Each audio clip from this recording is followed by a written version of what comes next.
Bom dia, terceiro ano. Como vocês estão? Eu espero que vocês todos estejam muito bem e fazendo essa quarentena direitinho. Estou com muita saudade. Bom, como eu havia falado com vocês, eu vou fazer uma revisão sobre neodarwinismo e a teoria sintética da evolução. Mesmo porque muitos tinham pedido isso. Então, vamos recapitular agora de uma outra forma, de um novo ângulo, neodarwinismo e teoria sintética da evolução. Vamos começar? Teoria da evolução formulada por Darwin, teoria sintética da evolução, que é também chamado de neodarwinismo. Aqui, ó, a evolução do homem. Neodarwinismo.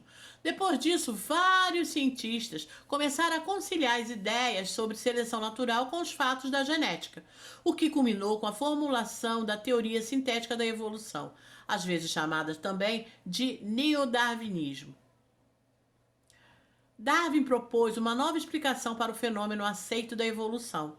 Uma população de uma determinada espécie em um determinado momento inclui indivíduos com características variadas, qualitativamente diferentes uns dos outros. A evolução da espécie como um todo resulta de taxas diferentes de sobrevivência e de reprodução dos vários tipos de indivíduos, de modo que a frequência relativa dos tipos mudam com o tempo. A população da geração seguinte conterá uma frequência maior dos dois tipos que são mais bem-sucedidos em sobreviver e se reproduzir sobre as condições ambientais existentes, que é a nossa seleção natural. Segundo essa visão, a evolução é um processo aleatório. Será que é isso mesmo? Vamos ver. A teoria da evolução pode ser resumida em três princípios.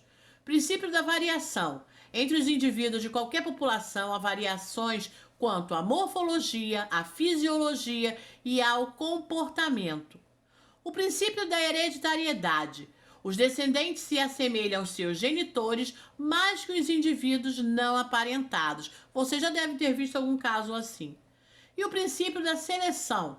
Algumas formas são mais bem-sucedidas do que outras em sobreviver e se reproduzir em um determinado ambiente. Isto é seleção natural. Para que ocorra a evolução por um mecanismo variacional, os princípios de Darwin de variação, hereditariedade e seleção devem se manter. Teoria da evolução. Aqui, ó, a origem das espécies, tá? E a evolução do homem. Aqui, Darwin. Sob o ponto de vista genético, a evolução corresponde a qualquer alteração das frequências alélicas da população, visando torná-la mais adaptada. Visando torná-la mais adaptada. A variabilidade são condições básicas para que ocorram processos evolutivos. É necessário para que isso ocorra que tenha uma variabilidade, principalmente de indivíduos. Teoria sintética da evolução. Os fatores que alteram as frequências alélicas das populações são agrupados no que se denomina teoria sintética da evolução e se fundamentam nos seguintes processos. São três. Processo que cria variabilidade, que são as mutações. Processo que ampliam a variabilidade, que é a recombinação genética, hibridação, alteração da estrutura e número de cromossomos e migração. E processos que orientam as populações para maior adaptação, que é a seleção natural, que deriva da genética e isolamento reprodutivo. Mutações pontuais ou mutações gênicas são alterações na sequência do DNA de um gene. Vocês estão lembrados lá das mutações que nós falamos na aula passada, né? Os vários tipos de mutações que podem ocorrer. E com isso, ter, né, uma doença ou uma síndrome qualquer de acordo com isso daí. É uma alteração na sequência do DNA. Substituição de nucleotídeos na região codificante de um gene. Inversões na ordem do nucleotídeo, resultando na codificação de um ácido diferente na cadeia polipeptídica. e ação ou deleção de um nucleotídeo na área codificante que pode causar mudanças na leitura e produzir uma proteína diferente. Gente, tudo isso daí, ó, são os processos de variabilidade, tá? Mutação, substituição de nucleotídeo, inversão e adição, tudo isso são fatores que podem resultar nesse variabilidade. Mutações cromossômicas estruturais resultam da quebra e reunião de cromossomos. Podem afetar o único gene quando a quebra ocorre numa região codificante. Causam delações e duplicações de pequenos segmentos, bem como inversões e translocações de segmentos cromossômicos. Esses arranjos modificam grupos de ligações dos cromossomos envolvidos.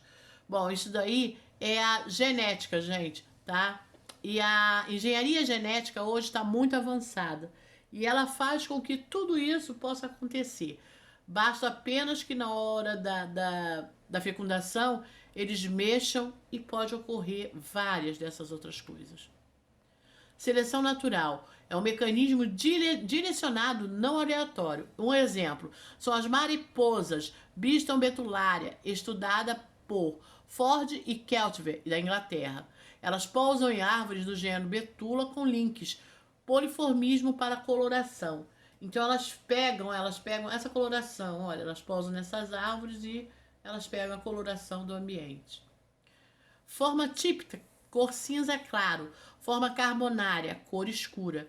São predadores, duas espécies de pássaros. Essas espécies de pássaros que são os predadores natural desse tipo de mariposa. Comem elas, tá?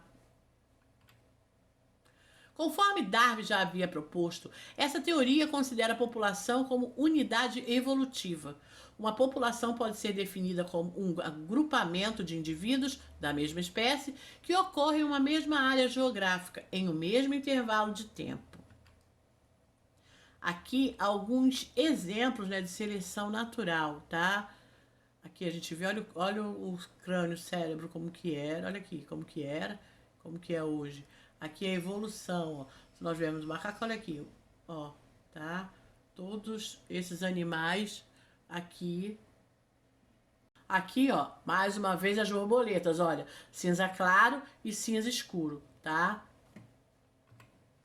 Ó, evolução do homem, andava curvado, já pensou? Princípio de Red-Wegener, criado em 1908 pelo matemático Godfrey Hard e pelo médico William Wegener. O princípio enfatiza que casos fatores evolutivos, tal como seleção natural, mutação, migração e oscilação genética não atuem sobre uma determinada população, as frequências genéticas e as proporções genótipas permanecerão constantes. E eles criaram um princípio para isso. Segundo o princípio de Hard-Wegener, quando não há nenhum fator evolutivo atuando em uma população, a frequência dos alelos e dos genótipos permanece constante. Uma população está em equilíbrio de Herd-Herbert quando não está evoluindo. Isso significa que a frequência de seus alelos será mantida sempre igual. Se nenhum fator evolutivo ocorrer em uma população, as frequências dos alelos será sempre frequente durante todas as gerações, ou seja, não vai mudar. Uma população está em equilíbrio quando o número de indivíduos é muito grande, infinitamente grande. Acasalamentos são ao acaso, não está sob efeito da seleção natural, não ocorre mutação, não há migração entre populações, ou seja, a população está isolada. A lei do equilíbrio de Herd-Wegener é uma importante forma de verificar se a seleção natural ou outros fatores evolutivos estão influenciando uma determinada população. Por meio da equação de Herd-Wegener, podemos determinar a configuração genética de uma população que não está sofrendo evolução. A partir dessa análise, podemos comparar os dados com as informações reais da população e, desse modo, perceber se há ou não evolução.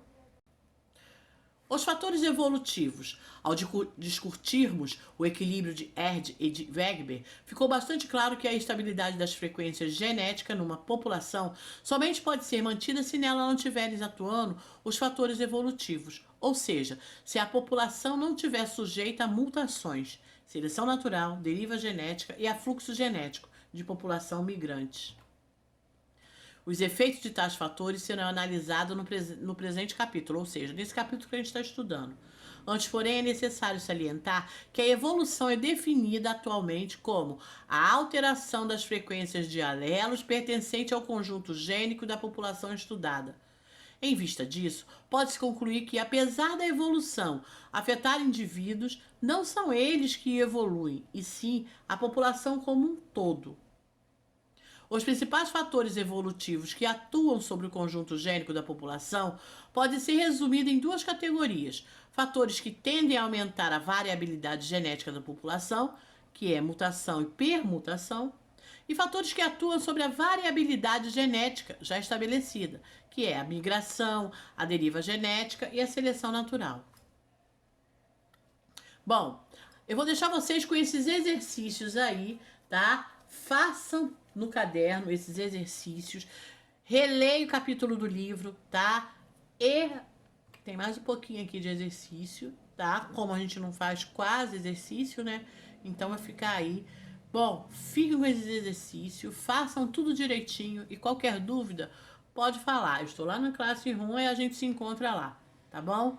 Beijos, fiquem com Deus e até a próxima aula.